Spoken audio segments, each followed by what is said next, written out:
Hi, welcome to Freezer Meals 101. I'm Christy. And I'm Charla, and today we're going to be teaching you to do your own session at home where this is kind of a mini marathon. A mini marathon. Because it's going to get you more than a month's worth of meals. You're going to end up with 40 meals if you do this. Now, it's only 10 recipes, but you're going to make 4 of each recipe, and that will bring you to 40 meals, which is a huge start. Like, picture yourself over the next 2 months that you've made these meals. Now, do you use a freezer meal every night? Do you guard them and save them up until the end? How do you spend your freezer meals? The first time I ever did them, it was hard to start using them. And one of the ladies I did them with, I swear to you, probably for 15 years they were in her freezer, and when she moved, they probably threw them out because she just wanted to. It's like having the fancy soap or the fancy cream that you don't want to. You're going to save it for a special occasion. No, use the soap, use the cream, burn the candle, eat your freezer meals. Eat your freezer meals. You can always make more freezer meals, okay?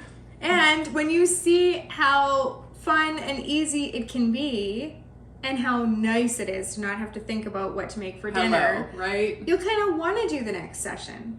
Yeah, but it's hard. Yeah, it's hard. And every 3 months we get together and we'll do over 100 meals. This is 40. We do a mega session, and some of you have seen our videos of doing that. We'll post some up there, and every time we kind of have to gear ourselves up for it mentally, physically. It is hard on us, but we've gotten faster at doing it. We do them smarter, not harder. We work smarter, not harder. How about that? Yeah.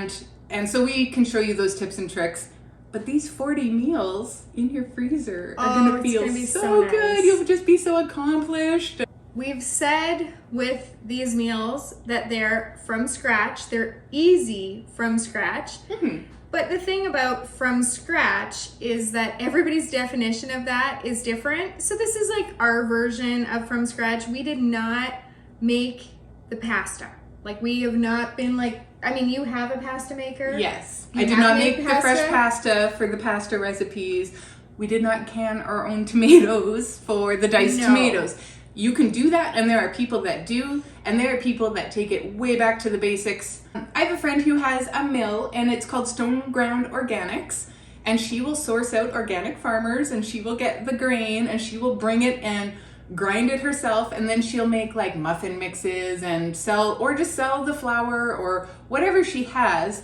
And I mean, it is from scratch. Right. I'm okay with Robin Hood at the store. It's good for us. Robin Hood flour. Been having it for 100 years. I have a Robin Hood cookbook, and I have a Robin Hood apron that fits a child. It was mine when I was little, and it had the little hat and the glove. Oh, that's so cute. And I used to wear it to bake with my mom. Oh yeah, that's so cute. So I'll use Robin Hood flour till the day I die. But if you want to go see my friend Tammy at Stone Ground Organics and go get your flour milled, you just go ahead and do that. So you'll see as we go that there are things in here that you can make from scratch and use in these recipes, or you can take it to the next level and add that extra step in there if that's important to you. If you want to simplify, we're good with however you want to do this. So if you want to use pickles from a jar and not pickles that you canned yourself, that's okay. It is. So, although canned yourself pickles in the recipe that we're talking about would be amazing. They would. My friend Michelle brought me pickles last week. And I had some. They're so good. They're sweet pickles, but there's sweet and spicy. Sweet and spicy. There's some heat to There's them. Some jalapenos in there. Michelle, and I need some the fresh dill. Oh, they were so good. She's been saying for a while, you need to try my pickles. But this was after we finished the jar, and we finished the jar really fast. I texted her, and I was like, I think this is my second favorite thing in life right now. So shout out to all you canners and planners, man. We love you. We don't do the canning, but we love to eat the canning. We appreciate the canning. Okay, so because we're talking pickles, I'm going to jump right into our first recipe because it has pickles in it. And if you want to use your homemade pickles, all the more power to you. This recipe, it's called Kathy's Lazy Rouladen, and it was named after my dear friend Kathy, who passed away a number of years ago, and I had made this for her while she was battling cancer, and she had shared the recipe with me.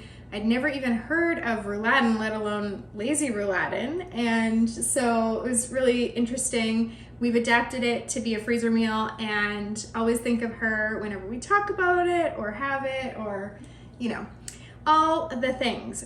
In your freezer bag, you're going to put your browned ground beef, a medium onion that's been minced, some bacon that is crispy, cooked and crumbled, 1 cup of dill pickles that have been diced, and that is it.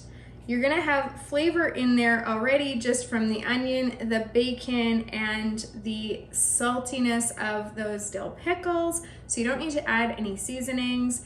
You're gonna take out the excess air, seal it, freeze it. On the day that you go to make this, all you need to do is reheat it because your ground beef was already cooked, your bacon's already cooked. So you can just cook it up in the skillet, and then you're gonna make a brown gravy. You can do that, of course, from scratch. I always make it from scratch. I never have gravy packets at home. And in the I recipe, always have gravy packets. So isn't that funny? Mine is gravy packets and yours is the From scratch. So you're gonna serve this with gravy. Okay, asterisk. I did not make my own beef broth. It's with purchased beef broth. Okay. Not from scratch. Sorry. Yeah, I'm not sorry. And Beef broth is delicious and convenient when you can buy it in a package. it is convenient. And Yeah. so you can serve this with mashed potatoes, or, I mean, really, it needs to go with potatoes. It needs to go with potatoes. Fried potatoes, the little round ones, the little baby potatoes, because then you have the extra gravy. It's like you're at IKEA. Yes. Yeah. No, So it's good. That's all there is to it, to Kathy's Lazy Rouladen. And of course, if you want to do a little mini marathon today, then you'll make 4 all at the same time. So you brown your beef all together. You can do it on a tray.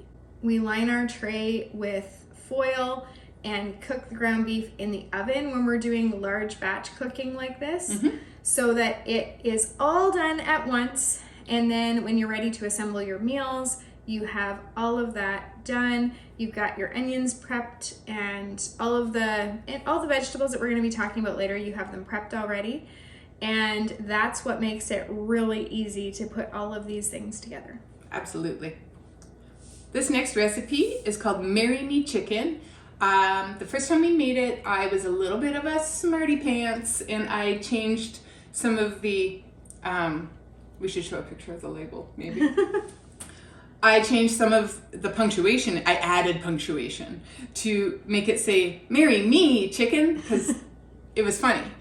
And so now it says that in our personal library of it, in the club, it says "Marry Me Chicken." It's very boring, but I couldn't add in the extras because not everybody gets my sense of humor. But if you want to add a comment to your label, you can. You can, and a little exclamation mark and a heart, because Yes. it's love chicken.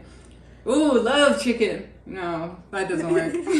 All right, Marry Me Chicken. This is my son's #1 freezer meal, probably besides beef stroganoff, but every time we make this one, he's super happy to have it. So we start it with 8 to 10 chicken thighs that are boneless and skinless, some minced garlic, thyme, red pepper flakes, basil, some salt and pepper, and we're going to add in some chicken broth, some heavy cream, which is like pretty similar to whipping cream. You could use those interchangeably. Half a cup of sun-dried tomatoes that have been chopped. Now that one's important. It just adds such an extra zip to this recipe. And some Parmesan cheese that's been grated. And if you want, at the time, you can add a medium bag that has extra Parmesan cheese in it, so that when you're done cooking it, you're gonna do this. I prefer to do it in my skillet. I suppose you could do it in the oven, but I like it in the skillet because the sauce reduces and it gets a little bit of a crisp. It chars it a little bit. And then you can sprinkle extra Parmesan cheese and some fresh basil if you have some. Now, you want to serve this. I would eat this with potatoes. You could eat it with rice or pasta. You could do what you want with it. But this one is a potato recipe at our house for sure. And it's funny because it's most often a rice recipe at our house. Oh, but we are much bigger potato eaters than your house. There's like this wild rice thing. It's just, the wild rice, like the packet. Yeah. It's an Uncle Ben's like wild rice with mushrooms. Yeah, and so definitely not from scratch. It's Uncle Ben's, but it is a good one though. But it's very good. This next recipe is one of Christy's favorites. I love it too, but it's definitely one of Christy's family's favorites. And it is our seafood curry pasta. Again, we're not going to be making the pasta from scratch, but you do you. You can do it if you want to. So into a medium size bag, which is a quart size bag, you're going to add some scallops. In another quart size bag, you're going to add some frozen shrimp that are deveined, and now we use the detailed shrimp as well because it's just a little bit faster to get them already detailed. Then in your large bag, you're going to add some thinly sliced onion, some sliced mushrooms, sun-dried tomatoes, curry powder, pineapple juice, cream of mushroom soup, which I know some people are going to say makes this not from scratch, but I'll get there, and some evaporated milk. You're gonna squish that all around to combine, get out your excess air, seal it, and you're gonna staple the bags of the seafood above the seal onto the bag with all the rest of the sauce and ingredients.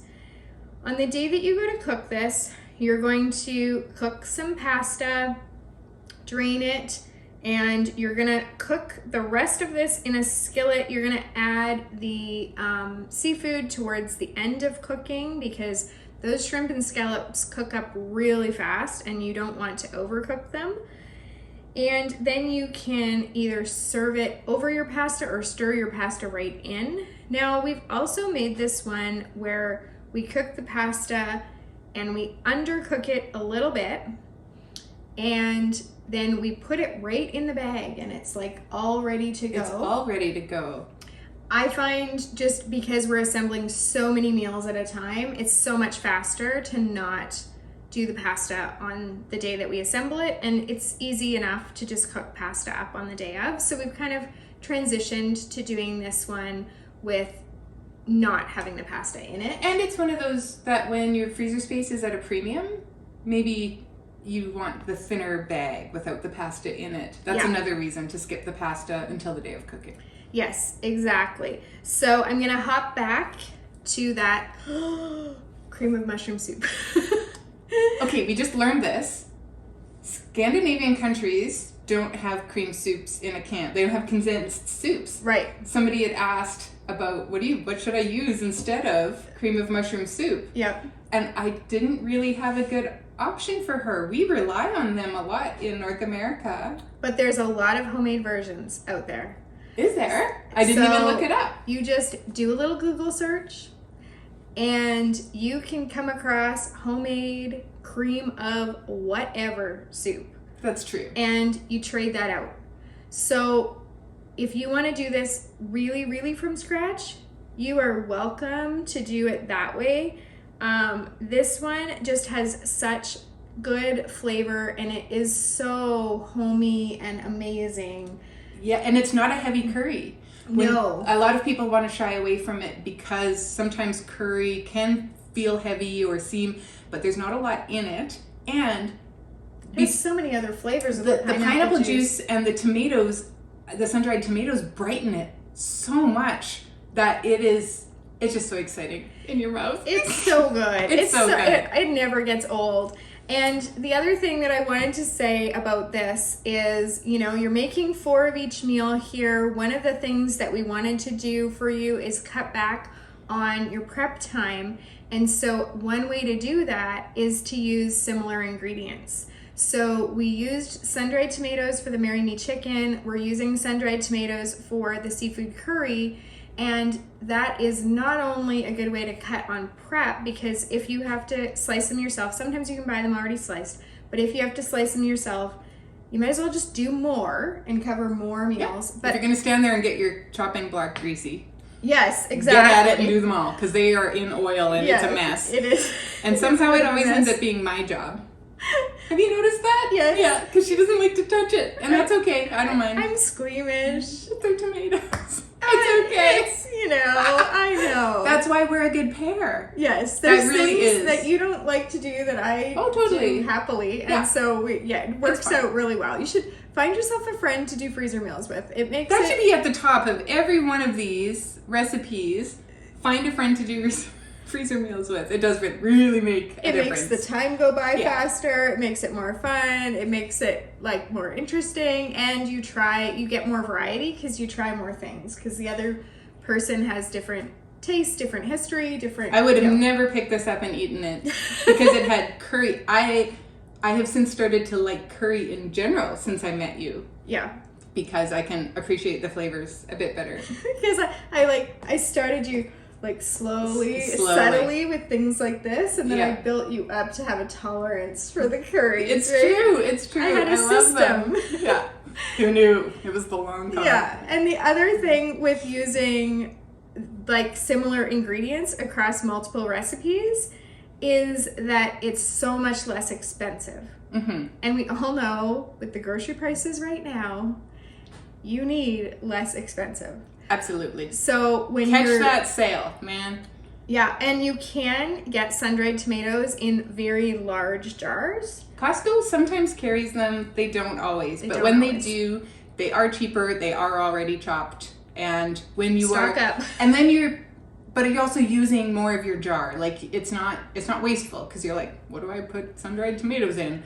Well, actually, we have a few recipes where we use it, and you could use up your jar. And if you're making 4 of each of these, you're making 8 meals with sun-dried tomatoes, and yet it's not boring, because the Marry Me chicken is so different. It is worlds apart from the seafood curry. Yeah. So the variety in these, primo, for sure. Awesome. We should add sun-dried tomatoes into this one. I wonder what it would be like. I think that sounds awful. There's a time and place for sun-dried tomatoes. I'm just going to think about it a little bit longer, and then I'll change my mind. Because it's chicken taco soup. I agree. Sun-dried tomatoes do not belong in a Mexican-flavored dish. Not this one. Are you sure? There's tomatoes in Mexican-flavored dishes. And I've had sun-dried tomatoes. There's tomatoes in this. I was at a restaurant in Arizona. Yeah. And it was very Southwest flavors, and they had some appetizers that had pastry kind of appetizers that had sun-dried tomatoes. So it's not I don't think it's unheard of, but in chicken taco soup, no, just no. I have strong opinions.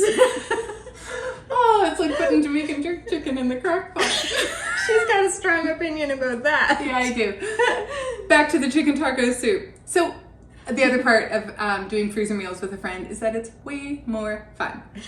Next. So we started with your chicken breasts in the bag. They're boneless, skinless. You're going to add in some chopped onion and a can of chili-style brown beans, and then some black beans that have been rinsed and drained, some kernel corn. It can be frozen or from a can as long as you drain it.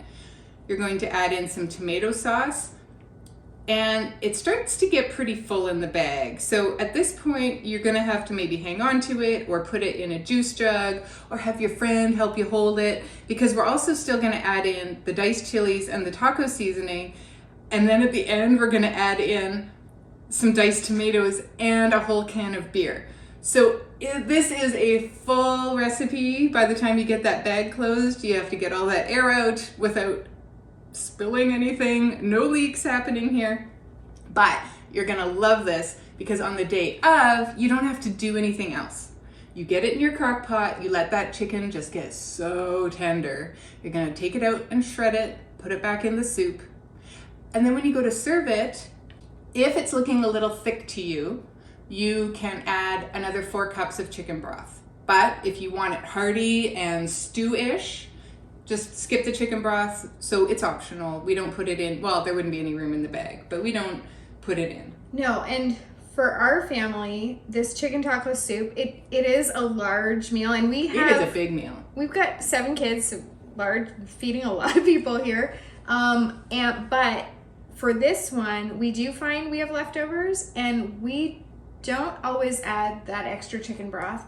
We still have leftovers, and so what we do is, because it's by the second day, it's not soup anymore. Right. And so then we roll it in tortillas, like in flour tortillas. Oh, that would be good. It's super good. It's kind of like I always add the extra broth. Okay. And I'm gonna try that next time. I'm gonna really try good. remember to do that. And we put some cheese in there. Yeah. It's really good. And so then I get 2 meals out of this one meal. And yeah, there you go. Great idea. And frugal. Very frugal. So when you go to serve this, in your bowl, you can add in some crushed up tacos and some sour cream and some shredded cheese and maybe some green onions, and just kind of make your own little mini taco in a bowl of soup. Oh, it's really good. So good. It's always a hit. Yeah, it really it's a good one. And the beer in it tenderizes the chicken, makes it easy to shred. It's just, yeah, it does. It's good. And we have had a few different chicken taco soup recipes over the years that we've done, and we always come back to this one. So when one of us says we should make the chicken taco soup, the other one always says the good one with the beer. Yeah. And then we remember. had one that had like diced chicken, and then it had a lot of lime juice. Yeah. And it was kind of a thin, it had cilantro, but it was kind of a thin one. This one's a little more hearty. Yeah. Speaking of lime and chicken and cilantro, but I didn't even do this on purpose. I just changed the order that I was going to tell you about these recipes because we were just talking about that. So now I'm going to hop into cilantro lime chicken. Oh, and it's so good and so fresh. It's so colorful. It's so pretty. And I am somebody who doesn't super love cilantro. I don't have the thing where it tastes like soap to me, but I'm sort of But there are certain dishes that I think need cilantro, otherwise it doesn't taste like the dish. Like guacamole needs cilantro. Yes. If it tastes like soap to you, you can skip it, but carry on. I don't love cilantro, still love this recipe. Into your bag, you're going to put some boneless, skinless chicken breasts. Now, you can cube it now, or you can shred it on the day of. So it's really up to you to decide if you're gonna have more time at the time that you are assembling the freezer meals and doing your prep, and if you've got extra time to cube that chicken, or if you're gonna have more time on the day that you cook these and you wanna shred the chicken every time. That is your choice. Then we're going to add some olive oil, lime juice, some chopped cilantro, minced garlic. We use the big jar of minced garlic and just spoon it in, because when you're making so many meals at one time, it just saves you that little bit of extra time, which does add up over the course of assembling all these meals. Then you're gonna add some black beans that are drained and rinsed, some kernel corn that can either be canned and drained or frozen, some purple onion that's been minced. That's another way that you get these beautiful colors in here. And then some chipotle spice and salt and pepper. Now, on the day that you go to serve this, you're going to put it either in the oven or in your slow cooker. And then if you didn't cube your chicken, you're gonna shred your chicken, and you're gonna serve it on flour tortillas with salsa, sour cream, and guacamole. Nice. This is another one that when I have leftovers of it, I will make into enchiladas. Oh, that would be good in enchiladas. Yeah, the chicken salsa verde chicken is one, and this is the other one, because it's got all the stuff in it. Totally. It's really good enchilada filling. Yeah, that Super would easy. be amazing. And then do you do like a red enchilada sauce on top of it? This would be so good. Googled how to make enchiladas years ago, and it came with a homemade sauce. And so it's got oil or butter, but then all of the spices. And so you cook it down on the stove and reduce it, and it's so flavorful. Yum. You've had it. I made enchiladas for supper club one time. Yes, I remember. And I made that salsa verde chicken. with right? the salsa verde chicken and that enchilada sauce that I made. It was yum. Yeah, it was really good. This next one is also a hit.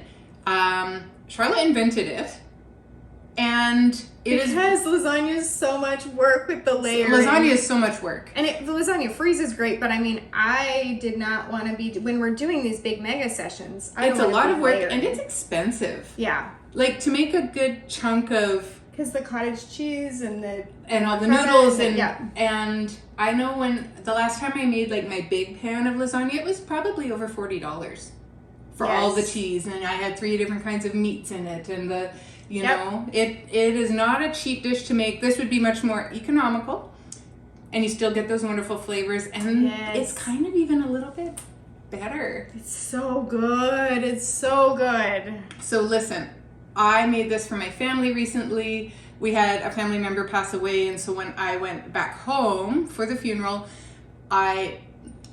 we were staying with my brother, and I didn't want to be part of the, listen, I can bring some freezer meals. And so lasagna soup was one of them, and everybody raved about it. And it was really a nice one to have.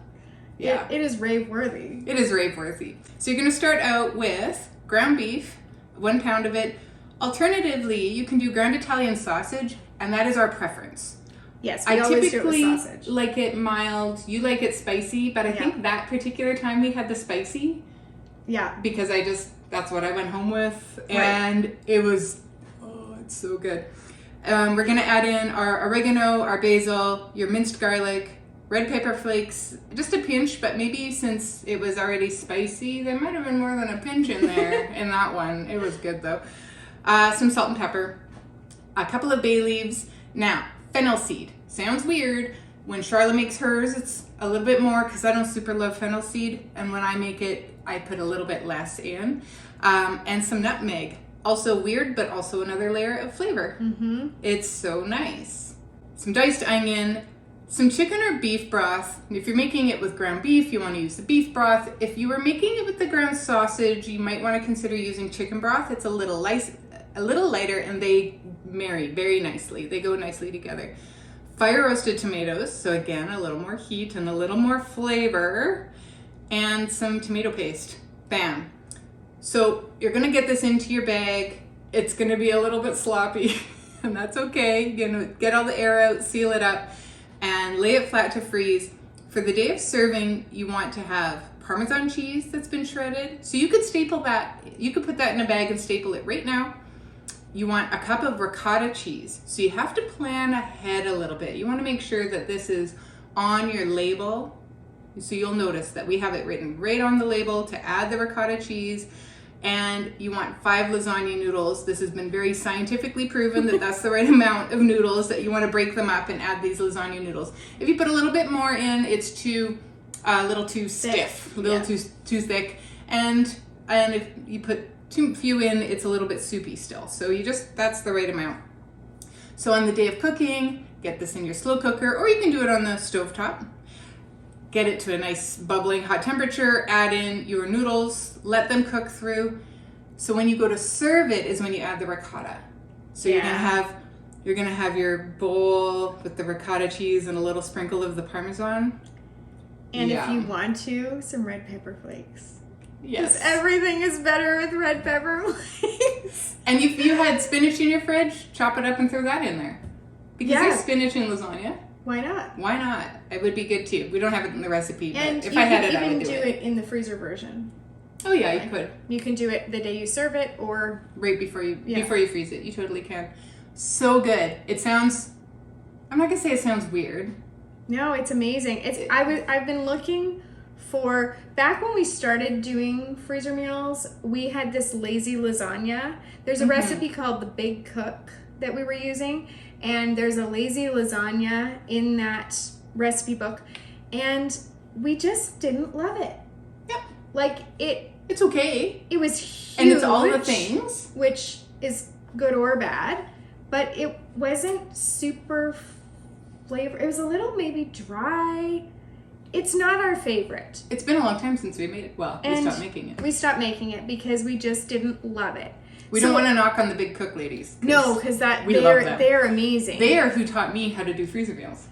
And I found them later into my freezer meal journey, but still, like And so smart. Very good book. Great, Two great books. stuff.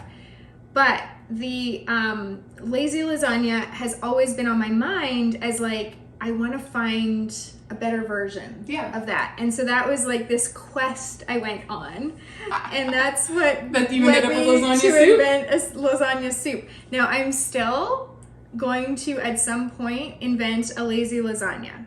The same kind of idea, like in your slow cooker and have it all like all there. And I still want it to be pretty large, like that other one was, you know, large.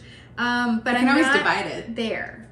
I have not quite honed in on the exact flavors and the right amount of all the things, but I'll get there. In the meantime, we can have lasagna soup. We can. And we have a lasagna in the club. And is it on the main site? Do you know? No, it's just in the club right It's now. just in the club. And that was the lasagna that my friend's mom taught me. I grew up in a house where we didn't eat lasagna at all. My dad didn't like it. It did not get made. So I never learned how to make a good lasagna until I was an adult and learned from my friend's mom. So it's called Cease's Lasagna, and it's in the club. Because Cease taught you. Because Cease taught me. It's her lasagna. And that's like we've got the, you know, Kathy's lazy rouladen. Cease's amazing lasagna, I think is what it's called. We give credit where it's due. Yeah, we sure do. This next recipe is new-ish for us because we're always experimenting, finding new recipes. I forgot to mention, you can find most of these in the description below. You'll find links for most of them.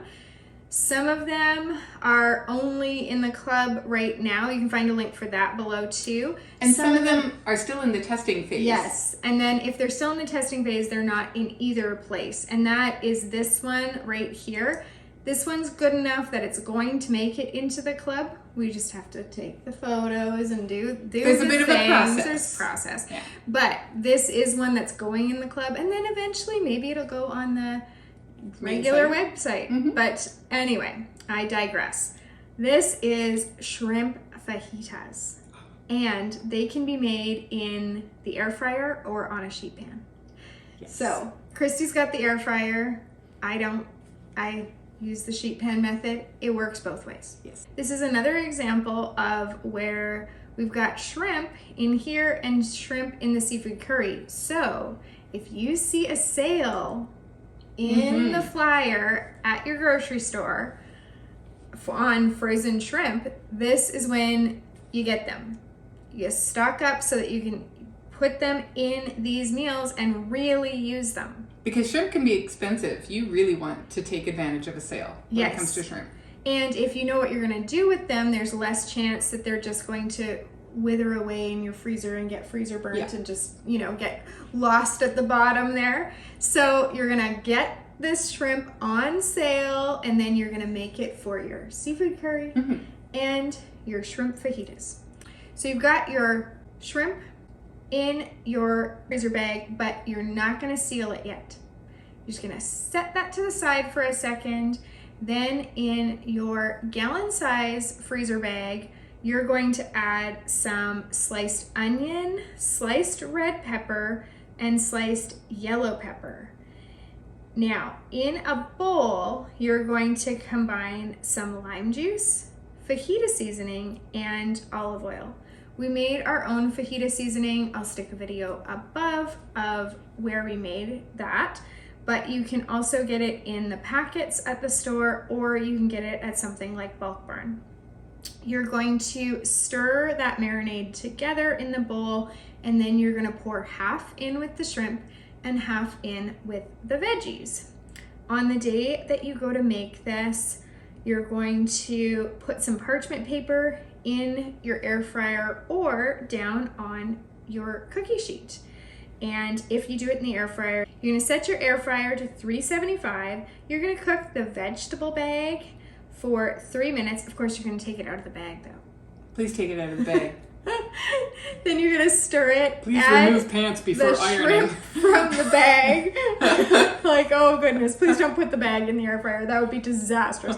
And you're gonna cook it for another 6 to 7 minutes at 400 with the shrimp in there. So you're gonna increase the temperature a little bit. I don't exactly know how that works with air fryers, but if you have an air fryer, you'll know how to do this. Then if you're doing it on a sheet pan, you can line it with parchment paper or foil, and at 425, you're going to cook the veggies for 10 minutes. Then you're gonna add your shrimp and cook for another 6 to 8 minutes.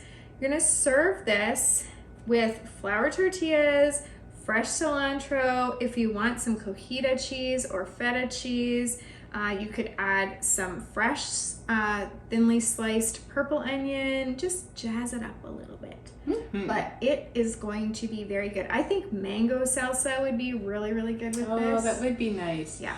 I would do the sriracha or chipotle aioli. Oh yeah, sriracha mayo or sriracha mayo. Aioli. Oh mm-hmm. yeah. This one is a little bit different. It's got the bacon in it that we've used in another recipe. So if you're gonna prep your bacon, there you go. And this one it's a stew. It's a beef stew, and it's delicious. It is always a hit. So you start it with your stew meat that's been cubed, some sliced mushrooms, a cup of beef broth, 5 slices of bacon that have been chopped up. Now it is all going to get cooked. We've done it both where we've pre-cooked the bacon and not cooked the bacon. Either way, it ends up kind of the same, because if it's crispy, some of that moisture reconstitutes it and it doesn't remain crispy in the slow cooker. So skip a step, go ahead and just throw your bacon in raw, and it's okay. We're gonna add in a sliced onion, and then mix it around in your freezer bag, get your air out, seal it up.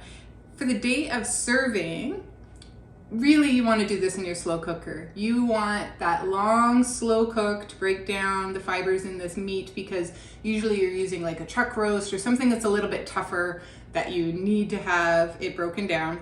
So when you're about half an hour, 20 minutes out from serving, you're gonna take a tablespoon of cornstarch, mix it up in some cold water, and then pour it in and mix it nicely into your stew, and it's gonna thicken a little bit. You can skip that step if that is up to you, but I always do it. This is something that you can eat on its own with a bun. You can serve it on mashed potatoes or rice, or like cauliflower rice, and it would be then a whole meal. And if this is something that matters to you, this one is low carb / keto. So if you're, eating that kind of way, which I'm not.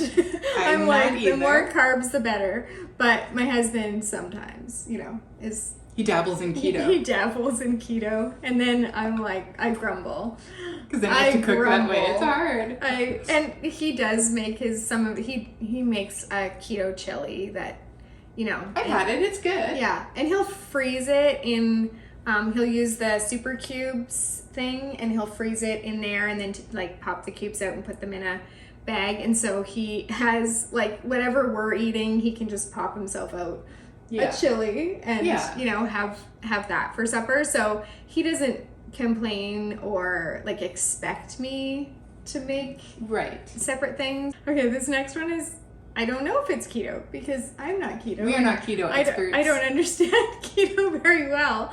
So I haven't researched if this is keto, but I don't think it is, because I think tomato sauce is only in moderation. Because there'll be carbs in it, and it has to be under a certain amount of carbs. Yeah.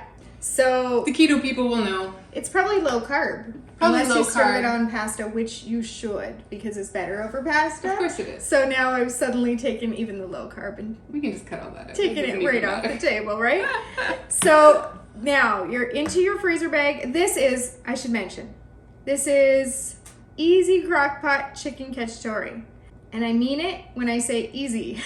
It is 5 ingredients. Minimal prep. It is and sometimes, so my cousin had an online baby shower.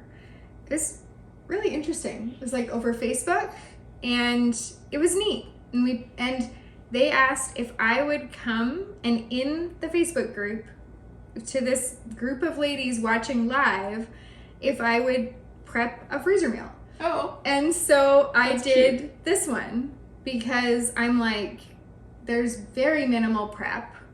So I can get it together really quickly. I can show them how easy it can be to get this in your freezer and not have to worry about dinner. Mm-hmm.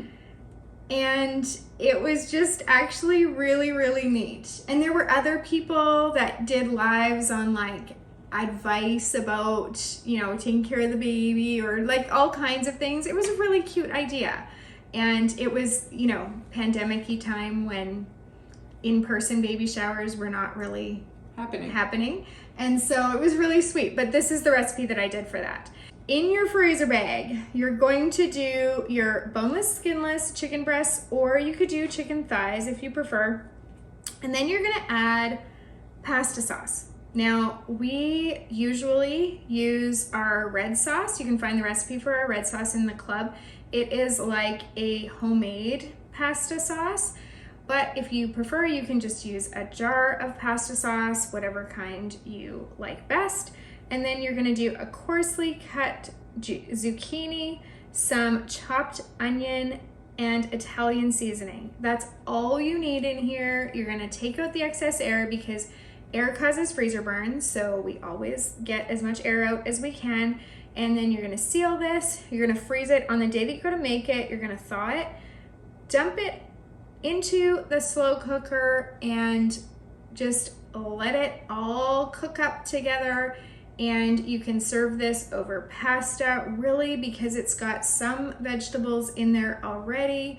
It can be a full meal if you serve it with some kind of starch, and it is really, really easy and really, really good. And it is scratch-like, scratch adjacent, because if you want to get like super technical, you would have to make your own pasta sauce, which we do with the red sauce, but we still use canned tomatoes. Yes, you know. Exactly. So there's like, so it depends how strict you are on the scratch word. Yeah. But I think this is pretty from scratch. And when do you ever get like a 5-ingredient scratch? Absolutely. And if you're comparing this to takeout, healthier, it's definitely scratch compared to that, because you don't know what's in it. This one, you know what's in it. You know exactly what's going in here. And if you make the pasta sauce yourself, then you really, really know what's going in here. So this is a really nice one. Our last recipe, thanks for hanging in there with us, Philly chicken sandwiches. So it's like a Philly cheesesteak, except we're making it with chicken instead of the beef. So good. Such a nice departure from the regular one. It's a little bit lighter, but you're not giving up any flavor whatsoever. And you're doing this in the slow cooker.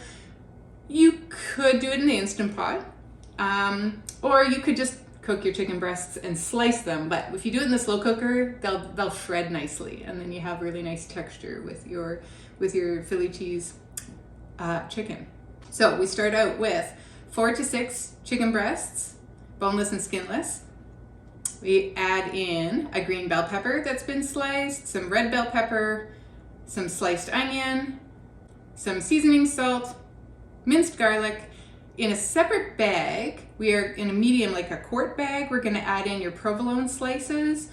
It's nice when you can get them already sliced at the deli. Sometimes we get it at Costco, or you can buy your own block and you can slice it yourself and add it in there. And then for the day of cooking, you need hoagie buns, or like sub buns, those long ones that are bigger than a hot dog bun. You can buy them now and put them in your freezer so that you have them for the day of, or you can just buy them closer to the day that you know you're gonna make this. For the day of cooking, you're gonna throw this in your slow cooker and then go ahead and shred your chicken. You want to place the filling on the hoagie rolls and then put your provolone cheese on top of that, and then you can do it in the microwave, or you can put it in your oven or right under your broiler and just get it really bubbly and let that the bun crisp up. And if you're one of those Instant Pot people, we have not embraced the Instant Pot movement the same way some people have, although I'm a little less afraid of my Instant Pot than I used to be. But if you are an Instant Pot person, then the Philly chicken sandwiches, that recipe that again is in the description below, that includes Instant Pot instructions if you'd prefer to put it in there and not your slow cooker. If you quadruple each of these recipes, you're just gonna open 4 bags, and when we do our mega sessions, we always or often do 4 or even sometimes 6 bags at a time for each recipe. And if you have everything out and everything prepped, it is so fast. It goes really fast. To just throw it in, each of the bags and seal those up and get them done. And then you will have 40 from scratch freezer meals. I know I keep saying from scratch because I'm going to get comments. I'm going to get hateful comments. They will be hateful. People will be like, tomato sauce isn't from scratch. Yeah, we get it. We get it. I know. And I know that the cream of mushroom soup one is going to cause an uproar, but it's okay. It's okay. Uproar. Just have some tea, take a breath. Just keep scrolling. And if this isn't for you, if you need more scratch in your from scratch, then there are great YouTube channels out there where they're out in their garden doing the canning, and we respect that. We love we already talked about this. We love people who can. Yes. Yes. You are welcome to send us your canning. I have some homemade pickled carrots in my fridge that we got at Christmas right now. And my sister-in-law makes jam.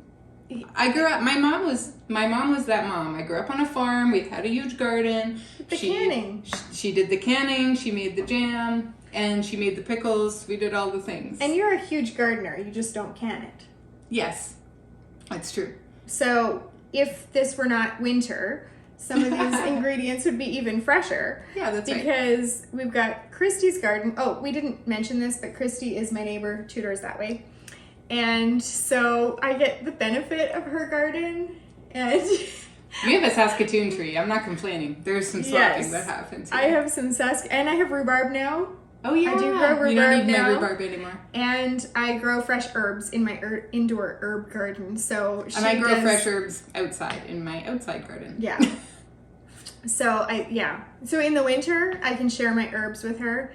And in the summer, she can share her garden stuff with me. All the mint when we have mojitos. It's so good. It's so good. The fresh I don't mint. even drink alcohol, but boy, virgin mojitos are just as delicious, and I grow mint specifically for that. And it's mojito mint. It's mojito mint. You can get a lot of varieties of mint. I always go to the same greenhouse to go make sure I try. I go early in the season because it's gone. Get the mojito mint. Years ago, Christy's family used to have an above ground pool. Mm-hmm. And so she and I would sit on her deck with mojitos and watch our kids swim. And it's hot, it's summer. It just felt so it felt like vacation. It did. We have such nice connotations such about good memories. that. I was so good. And our girls all had those mermaid fins. Yes, they did. And so they would be mermaiding in the pool. Yeah. And it was they were, and it's so happy, and you just hear the happy sounds, and it was memories. Good memories.